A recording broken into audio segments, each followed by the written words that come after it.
kita dengan pemuda Marin, adik-adik dari perwakilan semua, kita ketemu hari ini menyikapi insiden yang terjadi yang berkaitan dengan dua orang anggota TNI AU melakukan tindakan kepada seseorang yang memang betul-betul dia mono, dan saya pikir ini orang dengan kategori kesehatan khusus seperti itu.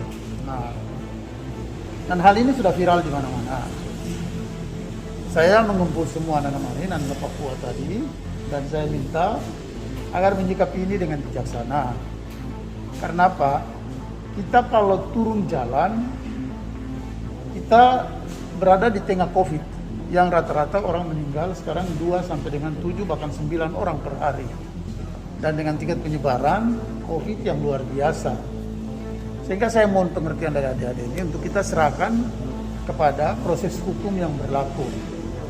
Dan kami mohon kepada TNI AU, karena Panglima sendiri sudah melakukan dialog langsung dengan dan Lanut di Merauke dan juga seluruh anggota, terutama kedua anggota yang ada dan juga keluarga, agar ditindak serius sesuai prosedur hukum dalam militer yang berlaku seperti itu, sehingga terlihat nampak bahwa ada keadilan kepada masyarakat gitu.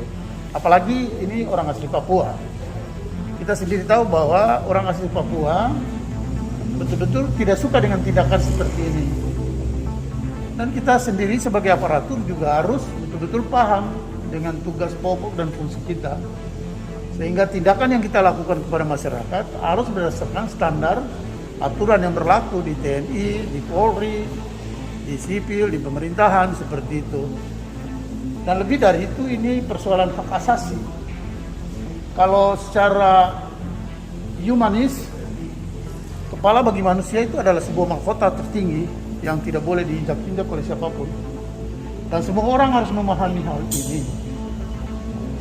Sehingga saya minta kepada semua orang asli Papua di Merauke dan khusus melalui para pemuda tadi, agar kita semua menahan diri.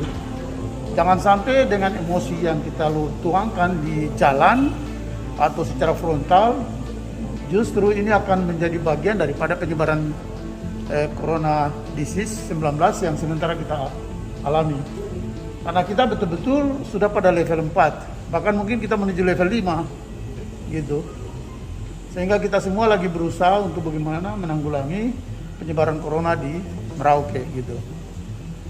Dan saya bersyukur pada Tuhan, semua adik-adik ini mau menerima hal ini.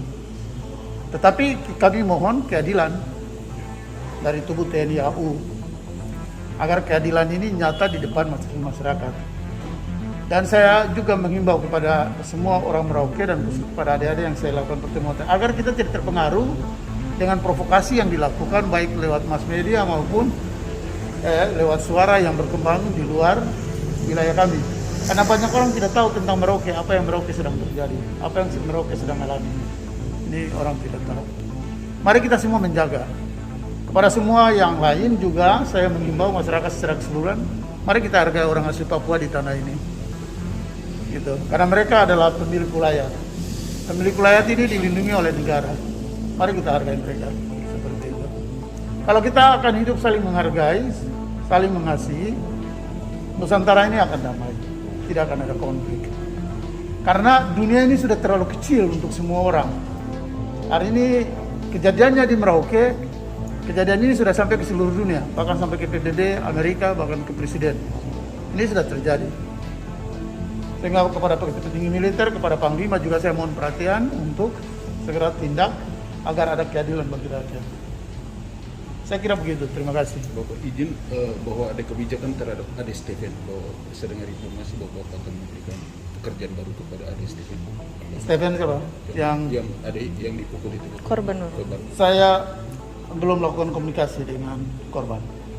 Ada rencana untuk komunikasi? Tapi saya akan lakukan komunikasi dengan korban. Ya, juga komunikasi dengan Forkopimda rencana besok. Kami sudah koordinasi dengan Pak Danrem, juga Pak Danlanut sendiri. Dan ini akan dilakukan evaluasi total. Dan kita semua harus sadar akan hal ini. Gitu. Saya kira kita diajar, kita dididik di dalam korps kita masing-masing untuk memahami tentang tugas pokok dan fungsi standar dari korps masing-masing. Dan ini harus menjadi pegangan teguh bagi anggota korps masing-masing, termasuk TNI AU sendiri. Saya kira begitu. Terima kasih.